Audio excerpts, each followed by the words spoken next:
Hi guys, it's Jack from Cool Chess Videos here.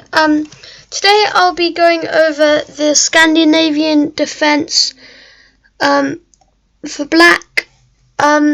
It's a formidable defense, and they don't have to you don't have to take back with the queen. As you'll see, there are also some gambits like the Portuguese gambit and the Icelandic gambit. So after this, e4, you play the move d5. And now in the mainline Scandinavian defense, you take the pawn. They take your pawn, sorry, and then you recapture with the queen. Then they attack. They develop their knight with a tempo on your queen. Then you rotate the queen out. Then, after some normal chess, then you basically play chess the whole time, and you have this strange queen on a5 that isn't really doing a lot, and if white castles, this queen is very useful over here, and this move, Queen h5 in the future, is a good one to bear in mind. You set up maybe a bishop sacrifice, and you can probably pretty easily win the game from now. But in the Scandinavian, it's not that good to take back with the queen, believe it or not, because white just gets rapid development. You haven't developed, and then let's say you play a move like this, but then white develops again. White has 1, 2, 3 pieces developed, and even for the sacrifice of no center pawn space, white is still kind of much better. Yeah, it's plus. If knight c6, it's plus 1 point. It's plus 1.1. Yeah, exactly. That's why it's not ideal to take back with the queen. So what I'd play is the this gambit, and I like to play this move, the Geshev gambit. I actually love this gambit. After takes, you have more development, and even though you've sacrificed a pawn, you're at development, and when you're black, that is a very key kind of thing you need. It's quick development, because if you fall behind in development like you do in the Scandinavian defense as black, it's really hard to recover because you don't get that first move. Other gambits to play is this gambit. It's a bit like the Danish gambit, and you just white is winning, but you have a pawn in the center. You are down 2 pawns, but it's a bit like the Danish gambit. You have good vision with your bishop and your queen. So that's like what I often play. But there's this gambit. The takes. There's also the Scandinavian gambit. After white hangs onto the pawn, and then you can take back with knight. But this is This is the Scandinavian defense, which is kind of suboptimal. I mean, it's not great, but I mean it's playable. It's with this queen rotation out, but it's not ideal. One other move you might face is what Gotham Chess recommends, which is knight to f3. Here, don't move your queen, and don't be scared of this just develop naturally, and as soon as your queen gets attacked, you can rotate it out.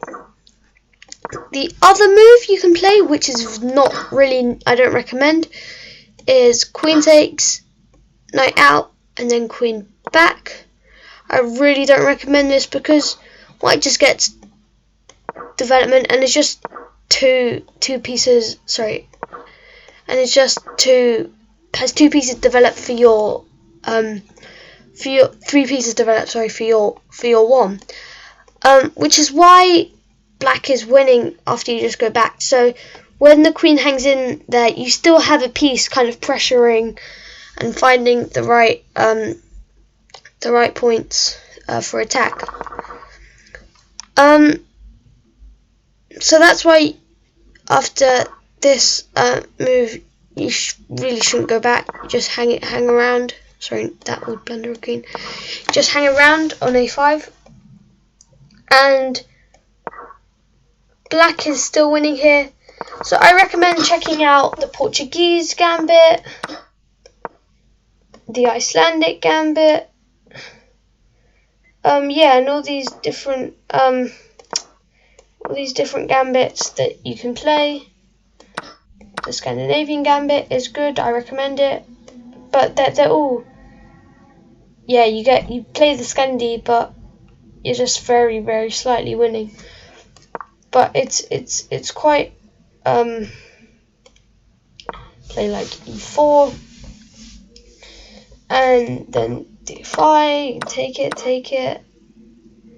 Then, sorry, not there. You can play often this is kind of a cool gambit for white even, where they can just play bishop out if black is too slow. Hanging on to this pawn can be a bit of a nightmare. You have to play moves like bishop out where you really want it here. Or what you could do is check, take, and then force. Yeah, actually, in this line, a move is bishop out. Oh really? You're at 4, and then knight bd2. What's the move? d3. Really? I'm just discovering a new engine 9. Bishop e2. No one plays bishop e2 here. No one does that. Yeah, no one does that. Then queen xe2 check. Then what then? Queen e7. And then take. No, but who actually does that? Just trying to think. Why would someone sack their bishop there?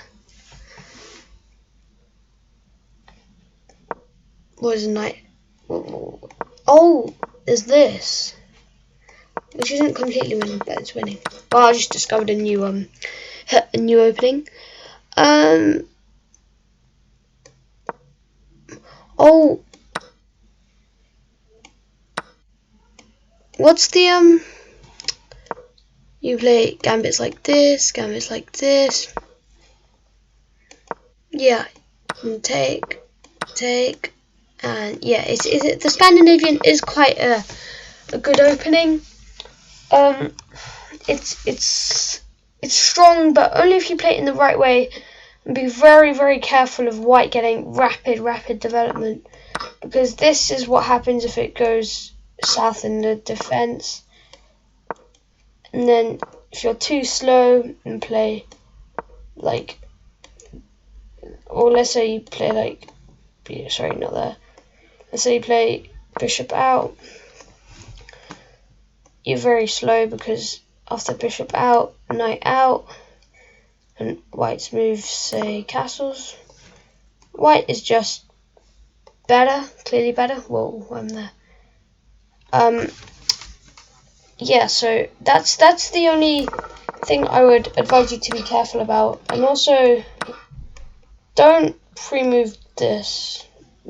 Please don't do that, because against knight f3, you really don't need to move your queen. So you can play knight f6, and then when your queen gets attacked, you move it, and then you just play chess. But I do recommend these gambits. Feel free to check them out. There's a Portuguese gambit, the Icelandic gambit, and it's just a fun, very fun opening they can take. You can take in the Scandinavian gambit, which is what I like to play. And it's just a very, very, very fun opening. I really like it. I hope you guys do too. Wait, really? Who plays knight c3? You just take, don't you? Take. And this. And like back.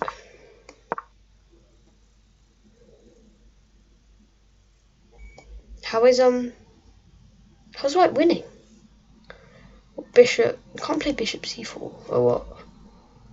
Can't play. What this? Anyway, so I'll be gone now. Make a new video shortly. That is the Scandinavian Defense, and again, just a warning sign. Watch out for your opponent's development. And just really watch out, and don't get caught up, because you can get very, very far behind in development.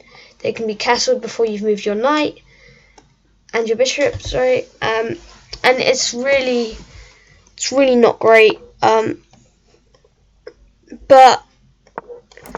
I would not advise you to go back here.